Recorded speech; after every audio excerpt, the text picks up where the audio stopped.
Hello and welcome to the Forward Together podcast. I'm Rick Muma, president of Wichita State University. Today I'm joined by two proud Shocker alums who have made their mark in the world of business, and now they have brought a popular national restaurant chain to our hometown. Jacob O'Connor and John Peterson are the co-franchisees of Another Broken Egg Café, a fast-growing brunch concept that recently opened its first Wichita location. Their journey is one of vision, partnership, and the entrepreneurial spirit we strive to foster here at Wichita State. Well, welcome Jacob and John to the podcast. It's really good to sit down with you, particularly being on this side of it, because I've been on Jacob's podcast in the past. So the purpose of us getting together is just to see what you've been up to since you graduated a couple of years ago and hear more about that. So it's a good segue. Tell us a little bit more about your experience as a student, what led you to Wichita, because I know this is not where you all are from. Maybe a little bit of background about how you know each other. And I know that it goes way back. Yeah, whoever wants to start. We go way back. I'll start first on our background, and then Jacob can kind of run in. He came to Wichita State first, but Jacob and I grew up together back in St. Louis. We went to high school. We played basketball together. We did the whole AAU route and stuff like that. I didn't know that. Yeah, so we did a lot of competitive basketball stuff back in the day, and had such a blast with it. And then, he's a year younger, so I went to Illinois State before coming to Wichita, and Jacob came out here. So did he talk to you into is that? Yeah, that's what I heard. I think. So it was kind of we started a business together. For kind of what led me to Wichita State, and then I'll segue into that part too. I never heard of Wichita State University prior to coming here, which was just the craziest thing. Somehow I missed the March Madness hype, even though I was a big basketball fan. I just wasn't tracking it. And my senior year was actually during COVID in 2020. And so I just started mass applying to different universities. And I had kind of an entrepreneurship background. I'd started a podcast and apparel company in high school, just interviewing people that I found to be successful and trying to kind of break down what had led to that success for them. And I applied for the Jabera Scholarship at Wichita State, and they emailed me that I'd won that scholarship, Nancy Kirstenbrock actually, and I never answered. Like, she kept following up, and I thought it was just one of those spam, because when you're applying to colleges, you get all these emails from different universities offering you money and tuition and things like that, and a lot of them just are junk. And she actually called me. She's like, Jacob, like, this is kind of a big deal. We offer one-to-one male and one-to-one female every year. So there's only 2 recipients, and you're not answering me. And I was like, oh shoot, this is a real person. Like, this is a real opportunity. And so I came out here once, and I was like, you know what? I don't know anything about Wichita or Wichita State University, but I like the people I met, and let's just give it a shot. And I always joke that I got lucky that Wichita State was just the best thing for me, even though I didn't know it at the time. So that led me out here. And then 2 years into Wichita State, name, image, and likeness came around, where you could work with college athletes to help them monetize their name, image, and likeness. Yeah. And so John and I, still being friends, still interested in business, would just hop on the phone and talk about a company that we could start. What could we do in that space, since we were former athletes in high school, and since we were both interested in business. So we actually started that business, and I don't want to speak for you, but I think that's what led to you making the transfer out here. Yeah, we started working on the business, and it came to the point where it was like, if we wanted to continue this thing and see it grow, one of us would have to make a move. And so I've figured Wichita was a great place to start. I loved Illinois State, nothing bad to say about it at all, but I really think Wichita was the place for me. Yeah, well, we're glad you all made it here. As I'm listening to you, what happened in your life, or can you point to anything in your life when you were younger, before you, Jacob, you're saying that you're doing podcasts when you were in high school. Yeah. And you started a business.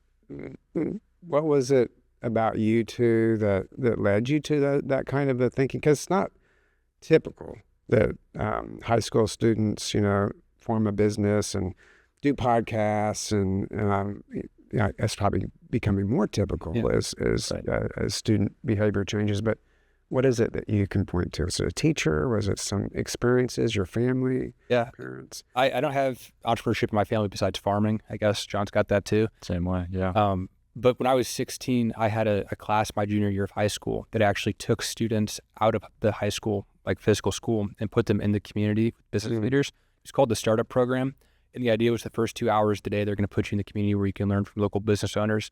You can ask them the questions that you've been taught your whole life not to ask, which is, how much money do you make doing this? How do you generate income? You learn about business models. Like you learn about all these different things that were just terms in a book and things that you never had any life behind because you never got to talk to the person who was doing it. And at the end of that year, they challenge you to start a business, and it's a competition. And I ended up starting a business making seat cushions for truck drivers to help alleviate back pain. And it sounds super fancy, but really I just had this bag that I blow up, and the idea was that when you're sitting on a bag with air, as you shift, it will alleviate different pressure on your buttocks in that region. And so I targeted that towards truck drivers because they have a lot of low back pain. So I won that competition. That got me an internship with a global manufacturing company when I was 16. And there's this huge age gap where I'm sitting there not really providing any real value because I'm a 16-year-old, and the next youngest guy is like 36.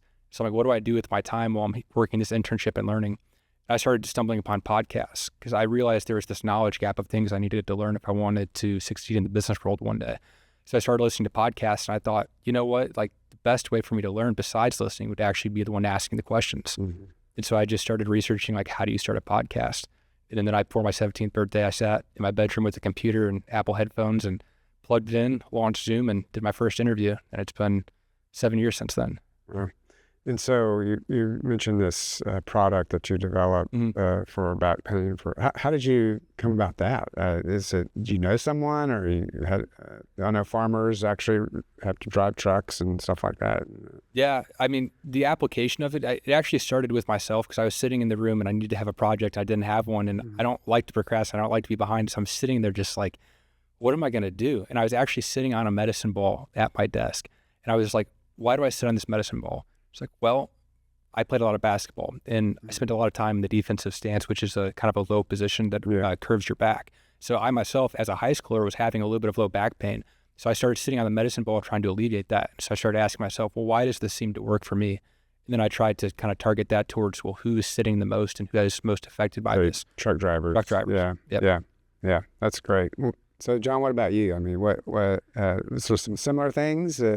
I would say some similar things for sure. Not as cool of a story at all.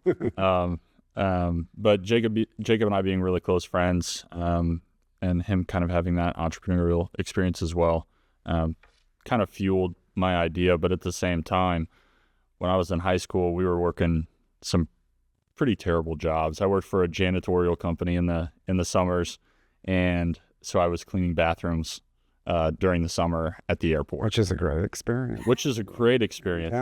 It was an experience, but I told myself that summer that I didn't want to work for somebody else, and that I couldn't see myself doing that for the long term, and so it kind of drove me to look for other options and see what else was out there. So it's amazing those kind of experiences when you're younger. You learn what you want to do and what you don't want to do, but all of them I think are pivotal in terms of, how we get to where we are. So you all have started this friendship way back when, and then came here, graduated. I know you stayed connected all along, and now you started a restaurant. And so when I heard about that, I know someone who's involved in your business. I was kind of surprised, but then I wasn't, because you guys are very entrepreneurial thinking. I just wasn't thinking restaurant. Right. I was thinking more, like this little product that you developed for back pain. So really happy to hear that. And of course, been to Another Broken Egg several times. So what led you to that? How did that happen? So I think, as entrepreneurs, we were kind of looking for an opportunity, right? We were graduating. We didn't really want to take the NIL business to a different market. That would be starting from ground zero. And it was something that we were not fully invested in. In Wichita, it was great. It was so fun because we got to work with the athletes who are also our friends. And so there was a great synergy there. We got to network within the community and meet so many great business people just in Wichita. But after we graduated, we had to take a step back and really evaluate if that's what we wanted to do long term. And I think there was some there's some questions there. And so we ended up shutting that business down and looking for other opportunities. There's a concept. It was acai bowls that we were looking at doing. It was a small footprint franchise that we wanted to bring to Wichita. What kind of business was that? Acai bowls. So it was like a healthy smoothie shake, and then you have like bowls that have different nutrients in them and fruits and vegetarian kind of, plant-based kind of thing. Yeah, it's a healthier franchise. Yeah. Okay. So we were looking at that, and we had been meeting with mentors that we had met in college, and kind of bringing them this idea. And we knew somebody that had developed out a strip center, and we were like, hey, we like this concept. We want to maybe bring it into this strip center. And so we had lunch about it, and she kind of expressed, hey, that's a great idea. Support you 100%, but we're also looking for maybe a brunch concept to come in. And so obviously both of our eyes perked up, and we were like, okay, this is the opportunity. We either pass and go acai bowl and see if it works out, or chase the opportunity. And so that's what we ended up doing. Yeah. And so how did Another Broken Egg come together? Because there's lots of brunch concepts. Right. That was a blast. Like, we go from knowing nothing about restaurants or franchising. John and I have never worked in the hospitality industry. Like, we weren't servers or bussers or anything growing up. And so it really is, like, you look back at it and it's like, why did we do that? But like, along the way, we just knew we were going to figure it out and make it work. So we just said, all right, they want to do brunch. Let's figure out criteria. Like, let's look at this like an investment, like we were taught to do at Wichita State. How do you analyze an investment? You set your criteria, then you start to filter it and narrow it down from there. And so we said, okay, we've got 3,500 square feet. We're looking for a full service concept. We're looking for something that is more upscale because we think the market needs that. We have a great upscale option here in Wichita that we all know, but how could we be different from them? So what's our differentiation between them? And so we just kind of started looking at that. We had the investment range for the amount of money that we could invest into it as well. And we made a spreadsheet of like 20 different concepts. And we're just sitting at the house. We've got plugged into the TV, and we're just sitting there like, oh, I found this one, add it to the list and add the filter, and then just started narrowing it down. And then we got down to about 10 concepts, and we started hopping on calls with the corporate development team for the franchise, getting to actually meet the people, ask some more specific questions.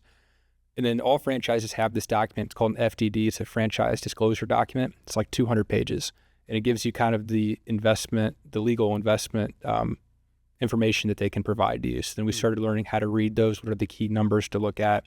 Again, we're calling our network from people we had met at Wichita State that are successful franchisees and asking them questions. Then we get narrowed down to 3 concepts, and all 3 were great concepts, but we figured this was the point at which we need to start actually trying the food and watching the operations in person. So then John and I started traveling around the U.S. and just eating our way through all these different brands and meeting with these teams and sitting in these meetings where literally the corporate development teams were looking at us like, how are you guys in here? Like, I had just turned 21 and we're looking at a brand that wants to sell alcohol. And they're like, how did you guys make it through our process? Because we started telling our story and they just took a chance on us. Yeah, that's great. So Another Broken Egg is more of a, it started in the South, right? Yep, Louisiana. Louisiana, okay. So it's got that sort of Louisiana kind of flair to it in the food, and maybe a little spicy. And yeah. It is such a cool concept. I mean, I think that's really what pushed us over the edge, is just that differentiation. So we've got a full service bar, so mimosas, Bloody Marys, anything you can think of. We've got cool mocktails as well, but that's always available. And then, just the different food options. I mean, I don't think anywhere in Wichita, especially for brunch, you can get lobster, crab, shrimp, jambalaya, shrimp and grits. I mean, that is really an interesting twist on brunch that we bring to the area. Yeah. And you said I'm going to call the person that you were talking to, your investor, right? Yeah. Yep. Yeah, she was. There was a hotel there. I think they're planning further developments. Yep. There's been pickleball that's moved in there, so they wanted people to be able to have those options when they were finished or having breakfast or whatever. So, and then for us, it's really convenient because it's just a mile away, Yeah. north of the campus for early morning meetings. And so that's what I do a lot. So, well, good. And by the way, listeners or whoever's watching, it's really good food. You should try it. And it is different than what you see in other kinds of restaurants here locally. And nothing against any of the other ones, but we all want options, right? We want to be able to do different things and see different things. All right. So you've been credited, or you have credited your time at Wichita State as a major influence on your journey. You've talked a little bit about that already. Can you tell us a little bit more about your experience? Both of you were Barton School business majors.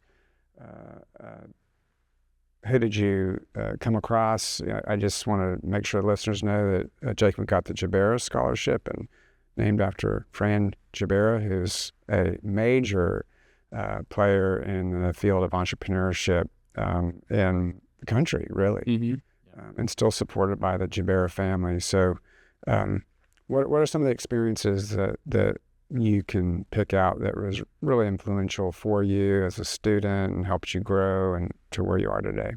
I feel like one of the most important takeaways from my time at Wichita State is that the university is willing to offer you as many opportunities and resources as you're willing to take. And so that's really what we found is like John and I generated this momentum behind like we're the guys that people started putting in meetings because we showed the curiosity and the follow-up and the willingness to do whatever work may be there. So for myself, that started with, I met Rob Gerlach through the Department of Tech Transfer and Commercialization. And he's a big podcast junkie. So with myself having a podcast, he listened to all 150 episodes in like 2 weeks. So him and I instantly hit it off. And I realized that he was licensing technology from the university with these different startups to the community. He knew I was interested in business and that I loved learning about that and needed more actual expertise operating in businesses. And so he created and crafted this role and curated it for me where I would kind of go in as the entrepreneur in residence for these companies that he was, these startups that had licensed the technology from the university. So I worked with like 2 or 3 different startups for Rob in kind of like a business development capacity and really getting to make my own decisions, learn the sales process, learn marketing, kind of dive in as deeply as I wanted. And then through that, we started getting more involved with Larissa Jenin, Dean Jenin, through the Barton School of Business. And then I'll let you kind of talk about the big advisory meeting for us, but we got really plugged into a lot of the network through the Wichita State University. Yeah. So I think when it was either junior or senior year, I can't remember, spring of 22, we were able to present at the Fab 50 Dean's Advisory Board. Yeah. And we presented player card to the board. And it was just such a good experience to get up in front of 50 successful people and kind of tell our story, show them what we were working on, and really showcase, the business and the impacts that it's having. And so we ended up doing that and meeting so many people. We stayed for the networking session and stuff like that. And then after the meeting, got business cards, things like that. But we started going down the list and trying to get individual meetings with every single person on that list. And I think that was the most impactful thing that we did. Yeah. Because we had something and we brought it to them and said, hey, we presented at the advisory board. We want to just meet you in person and like this. Yeah. And I heard about that through Dean Jenin and how impactful that was for that advisory group. And these are, for the listeners, these are high-powered people, and not just in Wichita, but in the broader community and the nation too. So to be able to be in front of those individuals, I'm sure that's helped. Yeah. That you've been in this role. It was huge. One of the funny stories from that I'll share was one of the people at that meeting was the namesake of Barton School Business, Craig Barton, was there. Obviously, his father was super successful and involved with Fran. But Craig had sent us a cold email after that. He was, I think, the only one to reach out to us first. And John and I kind of pinched each other. And it's I think the summer at the point that Craig reaches out to us. We're back in St. Louis, and he emails us, and he was like, I'd like to talk to you about your business. I enjoyed your presentation, something along the lines of that. And John and I were looking at each other like, are you kidding me? And he'd sent this date of like, I'm available this day, this time. And we're in St. Louis, and that's 7 hours from Wichita State. And we're like, I don't know when we're going to get this opportunity again. Like, he's the type of person you don't want to reschedule for, was the opinion we come to. So John and I devised this plan where it was like he wanted to meet 2 days later. So John and I devised this plan where we wake up at 3 a.m., drive to Wichita for our 11 a.m. meeting with Craig for 1 hour, and then get back in the car and drive back to St. Louis. So he spent 14, 15 hours in the car for a 1 hour meeting.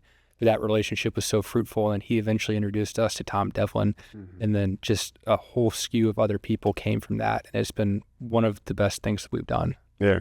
And that's what we want students to do and learn, this connections that are so impactful. You can say something, John. Yeah, just after that point, I was going to add, because I think it means so much to me. I came in as a business admin major, and I started taking real estate classes with Dr. Stan Longhofer. Oh, yeah. And he was one of the reasons why I picked up a second major in real estate finance, and his classes were just so impactful. And I know Jacobs took some of his classes as well, and just that program was so good for us in the beginning to just get into that community, and it was really awesome. And Dr. Longhofer is a real estate expert, runs the Center for Real Estate at Wichita State. He's actually going to be retiring soon, but and I'm sure that experience has helped with this business too, because you probably had to learn a lot about leases. And I know that you had the location already, but I'm sure that was helpful. We still meet with Dr. Longhofer quarterly. We were with him last week. Like, he still has just been so much help. And that's really a testament to Wichita. Like, that's what we found through most of these people is if you ask for help, they're willing to give it. I think that's so cool. Yeah. Definitely, in just my experience here as well, a community this size, you have more access to individuals than a much bigger city, multi-million population city like St. Louis. I don't know, you might have connections there, or Houston. It's just easier to have access to people in a community this size. And I do think that's why there's been a lot of businesses that have started up here, and they get this specialized support from people here that really does make a difference. So this kind of leads me to another question. I've been here for 29 years in Wichita, so I've seen the community change a lot. I've seen this university change dramatically. And what year did you all start? I came here 2020. 2020. So that was kind of right when the Innovation Campus was really kicking up. And so you've been able to see the change too on campus. But all this momentum, we're building a Wichita Biomedical Campus downtown in partnership with KU and WSU Tech. There's all kinds of economic development around that. We learn from the Innovation Campus, if you build infrastructure, businesses will come because they see that infrastructure is there for them. Restaurants are a part of an infrastructure.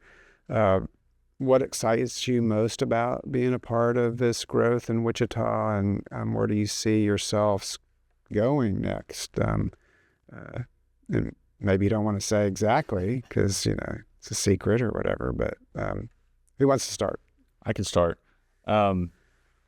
We have always said this publicly, but Wichita is a hidden gem. I mean, there is so much here that people don't realize. There's so much business. There's so much, entrepreneurship, entertainment. People don't realize what Wichita is because nobody's passing through. But I think that's starting to become more known. And I love this question because there is momentum happening. There's momentum in the entertainment space, the education space, the biomedical campus, in the entrepreneurship space. I know there's big moves there. We just love to see it. We want to be a part of it.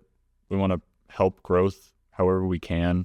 I don't know where that leads us. We want to be in the hospitality space moving forward. But we're really, really excited for what the next 5, 10, 15 years of Wichita looks like. Yeah. So, well, just follow up on that comment you make. You want to be in the hospitality space. I know that's not where you thought you'd be, which is awesome. I think that's any kind of situation, I think, actually makes more for an enriching career when you move into something that just did not expect. I think there's more momentum about that. So what do you all think about working? And I want you to answer this question too, but I know that the hospitality industry, that's hard business. Yeah. Get up early. You're pretty much open every day of the year. Your brand's a little bit different because you close around 2 or 3 in the afternoon, so you get that little reprieve there. But what's that like for you? What do you? I've kind of thought about that with you guys. They're probably getting up about 4 or 5 o'clock in the morning. Yeah, it's different for sure. I think that's kind of expected. It's kind of what we expected going in to just work long hours. I mean, you hear all the time, people are like, the restaurant industry is very tough. And it is. There's the margin's pretty narrow, isn't it? In terms of margin for error is just so small. Mm-hmm. But we love it. It's an area that we didn't see ourselves in. But getting up every day, having something different to do, more problems than we know what to do with ourselves, unfortunately. But we're able to problem solve on the spot. It's a lot of fun. We have such a good time with it. And do you guys divide up that work in any way, or it's just equal kind of a partnership? I say we're starting to kind of be able to differentiate our roles a little bit. I mean, at the end of the day, it's like a gap coverage. If one thing needs to get done, either a person's hands are tied, then whoever's going to jump on it needs to jump on it. But I'd say we're starting to find a little bit of separation in our skill sets, which is great. Mm-hmm. And so what is your main role in the restaurant? Are you, I see you do lots of different things. You're out on the floor, then back and forth in the kitchen. Are you cooking? Are you doing the books, or just trying to make sure that... I'm not a great cook. I can't lie to you. Yeah. That's on my 2025 New Year's resolution list, is to become a better cook. So I am making progress, and the guys in our back of house can testify to that. Hmm. But we really do whatever is necessary. Like when it comes to the weekends, that's our time to shine. That's when we're crazy busy. And I'll be in the dish pit. John will be in the window. We'll be wherever we need to be to get the job done. I will say the team has really evolved, and they're stepping up now, and we're able to focus less on being hourly employees of the business, which was necessary to work on the business, to work in the business. And now we're being able to work on the business and do more of those administrative tasks, the back office, the books, financial modeling. We do a lot of models, spreadsheets. And I'd say that's more of where John and I are suited for from our time at Wichita State, the skills that we developed and the way we think. We're really trying to play a long game. And I would say that the hope is that we're creating a platform for a hospitality group, because at scale is kind of where we want to play. We always like to shoot big. Mm-hmm. We've tried to kind of document this whole journey, which has been pretty cool too. But the goal is one day to be able to look back and for someone to be at Wichita State or to be in high school and to say, I want to do something. I don't know what it is. Well, here's 2 guys that shared every step along the way of trying to figure it out, and hopefully something worked for them. Mm-hmm. So you said the long game. So you're in it for the long game. So what are you thinking in terms of here in Wichita, or wherever else you're thinking in terms of your ventures? Yeah. Right now we're really happy with the Another Broken Egg brand. We've kind of built the first restaurant out. We're evaluating a second as of now. But we're kind of riding the wave, if you could say that. We're trying to see what makes the most sense and what the next best thing is. We want to get into the QSR space eventually, quick service restaurants. We think that's kind of the way. What would be an example of that? Like Freddy's or Chipotle or something like that. QSR, okay. Yep. So right now we're in full service. So that's a server comes up to your table. Yeah. They're taking care of you the whole time. Mm-hmm. Quick service is a little bit more quick, I guess you could say. Yeah. I don't know if people realize Wichita has such a rich history of franchising, from Pizza Hut with the Carneys, Freddy's with Scott Redler, Rent-A-Center with Tom Devlin. Like, there are some big names in town that have made great success through being a franchisor and franchisees. And a lot of those people have opened their arms to John and I, which we're super appreciative of. They're kind of helping us to curate and help us plan intentionally our next steps, because they know that we want to operate at scale. I think Wichita will always be an important place for what we do and where we operate. I think the goal will be to grow beyond that, but I think we always want to maintain a strong presence in Wichita because we're just so grateful for all the opportunities given to us. I like how you said the long game, because students sometimes when they graduate, they are, they want to be the CEO. And there's a certain amount of experience you need before you become a CEO. And it's definitely all this work that any of us do. It's not a sprint; it's a marathon, and it takes a while to kind of master things, and making sure that you got the right experience. And so I'm glad to hear that you're thinking along those lines. So, what does Another Broken Egg Company think about the Wichita location? I think they're pretty surprised, to say the least. I mean, the average Another Broken Egg is outside of an anchor tenant, so they're outside of a Walmart or something like that. Okay. And they're focused in the east and the south mainly. So you're looking at Orlando market, you're looking at Fort Lauderdale market, Panama City Beach, the bigger markets that are more touristy destinations. So when Wichita comes onto their radar, I think they probably were a little bit hesitant, but I think they saw Jacob and I and saw the drive that we had and took the chance on us. They did take kind of a gamble on us. I mean, like I said, I was 21, you were 22, no hospitality experience, and Wichita's not like the market that they typically operate in. We're the main franchisees in the Midwest right now, and one of the things that we did actually to kind of help make that deal happen was, since we had no hospitality experience, John and I moved to Orlando, where they're headquartered, for 3 to 4 months and actually worked in their cafes as general managers. Okay. So we were there from open to close every day, even beyond that, like learning everything about how to run a restaurant. Then after that, we'd sit in our little condo in Florida and work on the restaurant build out here in Wichita and that real estate piece of it. And that was such a wild, fun ride too. But they really kind of bet on us, and we're appreciative of that, because, I mean, if you just look at us on paper, it's like, why would you let them do that? But then here we are 9 months into business, and I'd say they're pretty happy with what they're seeing. Yeah, well, that's great. And so they saw you and your commitment. I'm sure that's what did it. I mean, and of course, meeting you both. Yeah. So that's great. So have you thought about writing a book? No. Not yet. I don't think we're there yet. Yeah. Well, I mean, I say that just for a reason, really, but a lot of times people like you who have ended up where you are today is different. And so that's why I was asking that question. What is it there had to be something in your world when you were in high school or younger that, and I think that's important for people to know, and to tell that story. It's all about telling stories. Yeah. And how you communicate that to people to get them excited. So anyway, just thought maybe you thought about that. All right. So last question, sort of just a fun question. Either one, whoever wants to go first. Tell us about something that people just really don't know about you. I mean, I know a few things about you guys that are interesting, but what is it that the listeners would like to know about, or you'd like them to know about you? You got to start. That's a bold last question. Just from a business aspect, I guess, we're open books.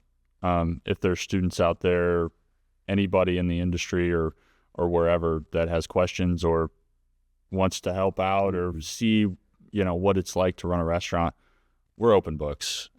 We're really willing and able to share anything about the business. If we've had students come up to us and say, hey, can we look at, some of your data? And so what you're saying is that you're approachable, and I do agree with that. Just getting to know you and being around you, you're an open book, but also approachable, and just down to earth people, and that's important. Yeah, that's what we try to be. Yeah, I would say we realize this is bigger than us. Like when he says we're an open book, we've documented this entire journey. I started when I was 16, and then you jumped in on it, but like this is all on YouTube, Instagram, my podcast. Like we talk about the business since before we were even open. We were recording episodes in Florida talking about how we were feeling leading up to this, what led to it, how things have happened as they did and transpired, because we know the great amount of this isn't because of us. It's because people are willing to take chances on us.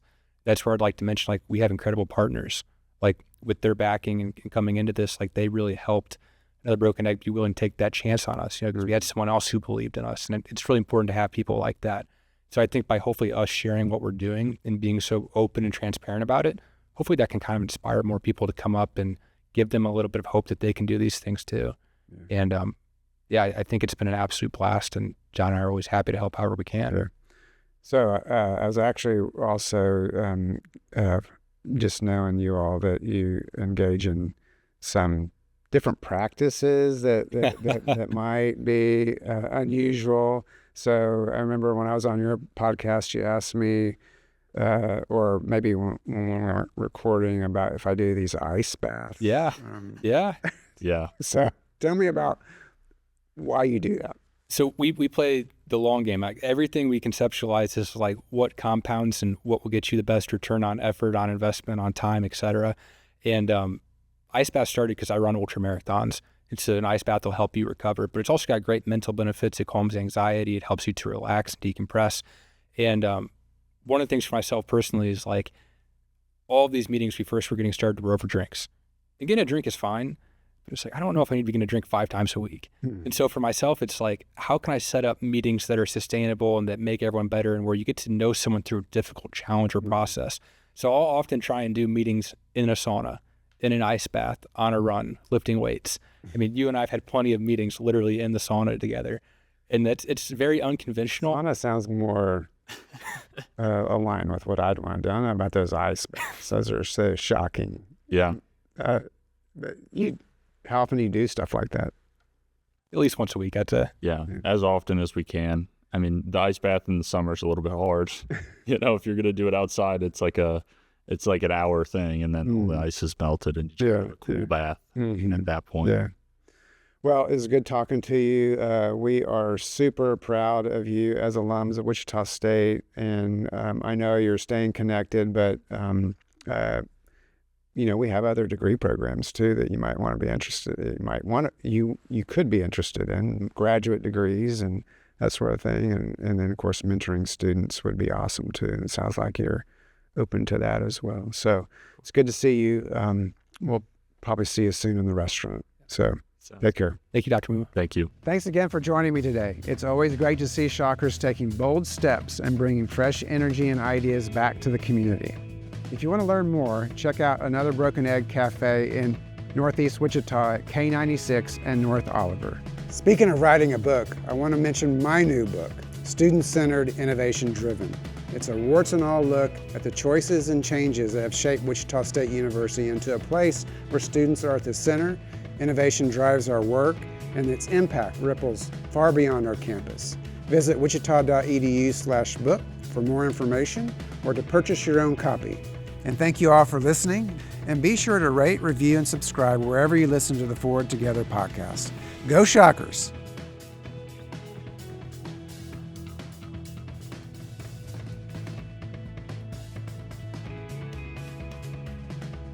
Sponsorship for the Forward Together podcast is provided by Scott Rice Office Works and the Shocker Store.